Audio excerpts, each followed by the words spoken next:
प्रिय दर्शकों, स्वागत है आप सभी का अध्यात्म और ज्योतिष की इस यात्रा में। मैं हूं आपके साथ देवभूमि ऋषिकेश उत्तराखंड से आचार्य आशीष।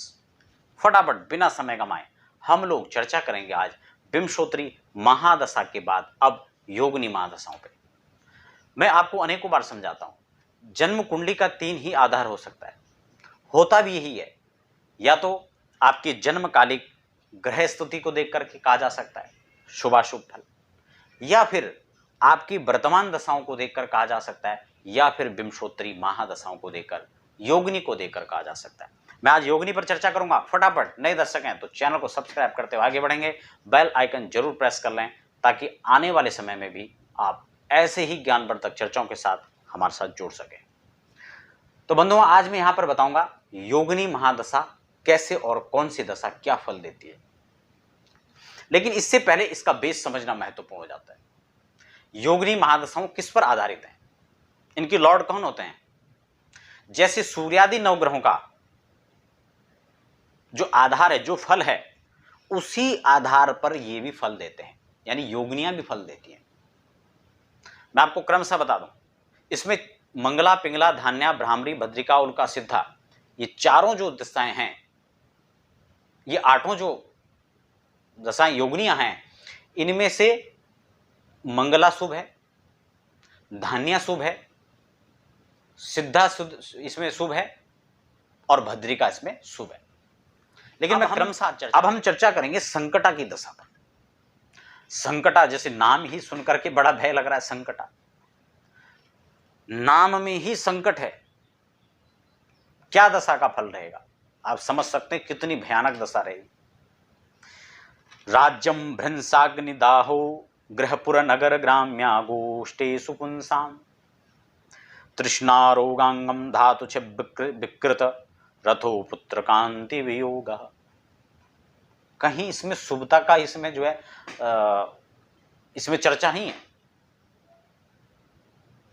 आप किसी पद पर बैठे हैं, संकटा की दशा आई, आपका पद डोलने लगेगा, कुर्सी डगमग बोलने लगेगी। ये ऐसी दशा है कि व्यक्ति को विचलित कर देती है, भ्रमित कर देती है। और विचलित और भ्रमित व्यक्ति कभी भी सही दिशा में, सही रूप में नहीं चल पाता है, और जहां डिसबैलेंस हुए वहां गिरना तय है। तो यही स्थिति यहां पर होती है, और उसी का कारण है कि यहां पर आपका राज्य का भी तकनाश हो सकता है। राज्य पता है, कुर्सी डोल जाएगी, सत्ता बदल जाएगी, पता लगे इधर से इधर 2 विधायक खिसक गए तो आपकी कुर्सी चलेगी। अनुकूलताओं से प्रतिकूलता आने में यहां बहुत समय नहीं लगता। स्त्री पुत्र आदि से भी आपको वियोग झेलना पड़ सकता है, ठीक है ना। यहां पर शत्रु का भय आपको बना रहेगा, मोह बना रहेगा, दुर्बलता रहेगी, शारीरिक क्षमताएं कम हो जाएंगी। संकटा की दशा, अंतरदशा भी यहां तक जो है शुभ नहीं मानती। हर प्रकार के संकट आएंगे, और इसी संकटा की, क्योंकि इसमें राहु का संबंध है इसके साथ, और अगर संकटा की महादशा चल रही हो और संकटा का ही अंतर भी चल रहा हो, और मान लो राहु भी चल रहा हो, क्योंकि संकटा में 4 वर्ष राहु के, 4 वर्ष केतु के होते हैं। पूर्वार्ध में 4 वर्ष राहु और उत्तरार्ध के 4 वर्ष, 8 वर्ष की चलती है, उत्तरार्ध में केतु। अगर ये स्थिति है तो यहां तक मृत्यु तुल्य कष्ट और मृत्यु भी हो सकती है।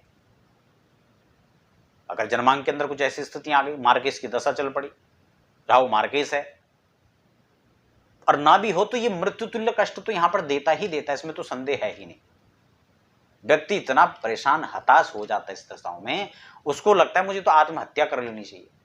और बहुत सारे आत्महत्या जैसे जो मामले आते भी हैं, वो इन्हीं संकटों, क्योंकि एक तरफ संकटा चल रही है, एक तरफ राहु चलेगा, राहु बुद्धि वैसे भ्रमित कर देगा। तो वो निश्चित रूप से ऐसे स्टेप जो उठाए जाते हैं, वो ऐसी दशाओं में उनका परिणाम देखने को मिलता है।